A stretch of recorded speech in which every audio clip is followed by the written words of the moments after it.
What is up everyone on YouTube, and today we're going to be talking all about the new Moonlight 5-star unit C Phantom Politis, how you want to build her, what her skills do, and where she is strong. So this unit, guys, she's a pretty strong unit. I'd say she's one of the most broken Moonlight 5-stars we've had released recently, and that's mostly because of her S3, S2, and even her S1. Honestly, all three of these skills are super strong. So her S3 gives everyone Enrage, which is a attack and speed buff, which is very nice in itself. And this synergizes very well with units such as like Ambitious Tywin or the more commonly used Janua, because Janua requires Rage to actually S1 into S3 in one turn. And the only way he can get it for himself is by getting hit low enough, so people just end up ignoring him. But with C Phantom Politis, she can actually put the Enrage effect on him for himself without even needing Janua to actually proc the passive. Now, very strong ability, but it also has more effects on it. So the first thing is it will dispel 2 buffs from all enemies. It will also put decreased speed down for 2 turns, and you'll also CR push back the enemy, which makes it so that the speed buff that you get from Rage plus the CR pushback plus the speed down buff makes it so that your team cycles very quickly compared to the enemy, which makes her S3 extremely powerful. And then on top of that, we have the very broken Soul Rune effect, Ignore effect resistance. So honestly, her S3 is just a better, more offensive version of Conquer Ilias's. Conquer Ilias doesn't even strip 2 buffs, it just decreases buff durations, which can be better in some situations, but most of the time it won't. Vigor gives you a 30% attack and defense buff, which is nice, but the speed can be better in most situations. I'd say the amount of gear score you get from both of these Vigor and Enrage effects is actually the same. Vigor just makes you tankier, while Enrage is kind of more offensive. Also, you're going to see this decreased attack for 2 turns is very nice, but honestly the speed down with the CR pushback is actually better in my opinion. It makes her way more flexible into cleave teams, way more flexible when she's speed contesting, and just a very powerful unit overall because of this S3. Next, we have her S2. S2 is very strong. It's a passive built-in guiding light. Basically, at the start of battle and at the end of the turn, you have a 100% chance to give yourself stealth for 1 turn, which is extremely powerful. And because she's a ranger, you actually don't need to run Guiding Light on her anymore. You can actually pair her on a ton more artifacts, which we'll talk about in a bit.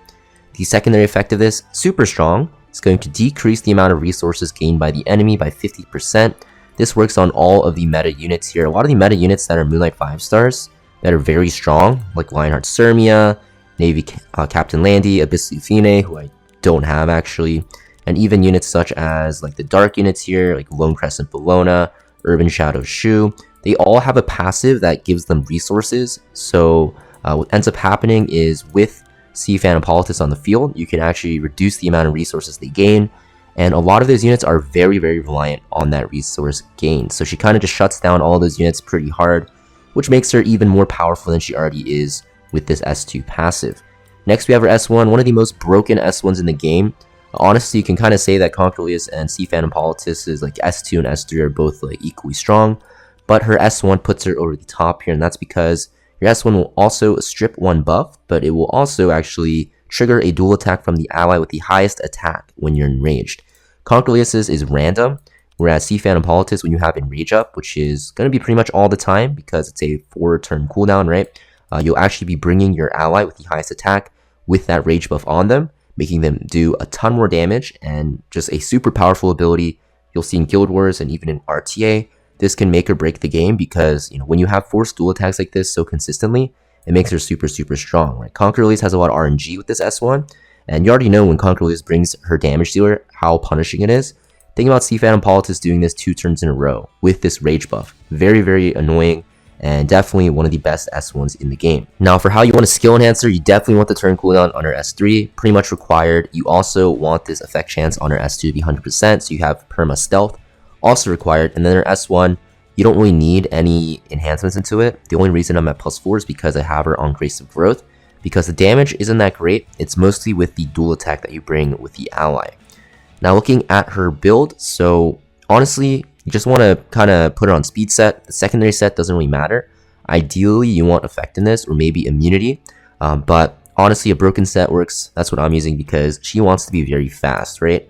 Because of her kit, because you want to actually get your S3 up on your team before any unbuffables hit you, and you want to actually push back the enemy if you can and put those debuffs up. you actually want her to be as fast as possible. So I'd say just aim for the highest speed you can with an effectiveness main stat ring and a health main stat necklace. And then, all of your other subs you ideally want into speed. If you don't hit speed, having some health, some defense, effectiveness works as well. But primarily, you're going to want to go for speed. My boots here, you can see it's kind of like split between all three, which is nice. It makes her tankier. But name of the game for C Phantom Politis is just as fast as possible, because if you build her fast enough, she can actually S3 and then get her S1 off before the enemy takes a turn, which is super, super annoying and just makes her a super, super powerful unit if you have her on really high speeds. I think anything above like 270 honestly is usable, but you'll see like mine's at 307. I can actually push it to 310.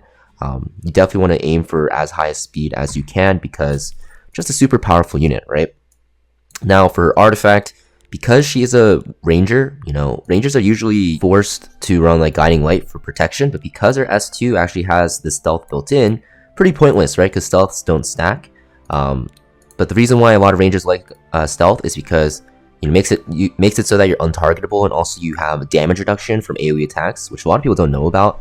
But the stealth gives you a lot more survivability. So because you don't need that artifact, you can actually run a ton more eye mine on Warhorn for extra push, cycling, and more damage for my team.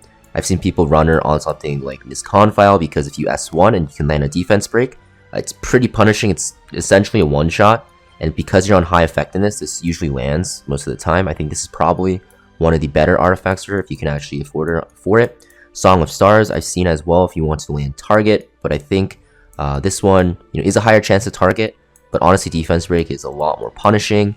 I've seen people run her on Proof of Valor so she can live longer. I've seen people run her on the Infinity Basket, because when you dual attack with your S1, you'll actually increase the attack of the ally you bring on that dual attack, which is super, super punishing. So you can see that there's a lot of ways to build her for an artifact, because she has so much flexibility. Ranger artifacts are super strong. It's just that most people are forced to run Guiding Light like most units, but because she has it built in, you can actually equip her on those super strong Ranger artifacts, which is very, very good. Now overall, I think this unit, super powerful, definitely broken. She's definitely a must-have. If you don't have her, you should definitely try to pull for her. Keep in mind, like Mystic Banner pities don't reset when the banner switches, so as long as you keep trying, it's worth it, because this unit is such a game changer. She makes some units like borderline OP, or like push them over the top to OP, like Ambitious Tywin, Janua. Super, super annoying with this built-in Enrage from C Phantom Politis, right? I think a lot of people are running those two units with C Phantom Politis on defense teams for Arena and Guild Wars. Not really much it can do, because super punishing. But this unit, definitely a must-have. Not only does she buff those Enrage using units, but she also just stand alone without rage users. She's super powerful, because her kit is just ridiculous, man. Like, I don't know what they were thinking. They just make Conquerlius but more aggressive and honestly better, because you can actually use her and like cleave, and she's very strong. So yeah, not really too sure what Smilegate was thinking when they actually released this unit, because she is super, super powerful. But yeah, let me know in the comments down below what you guys actually think about this unit, if you guys are pulling for her. I think she's broken. I think Smilegate definitely made a mistake in releasing her, because she is just very overwhelming. The only real counters to her, I'd say, are going to be units like Selene. I actually don't have my Selene built, but Selene is very good because of this S2. After an enemy uses a non-attack skill, you can actually cut with your S2 and then S3 to one-shot something, so she's an okay counter.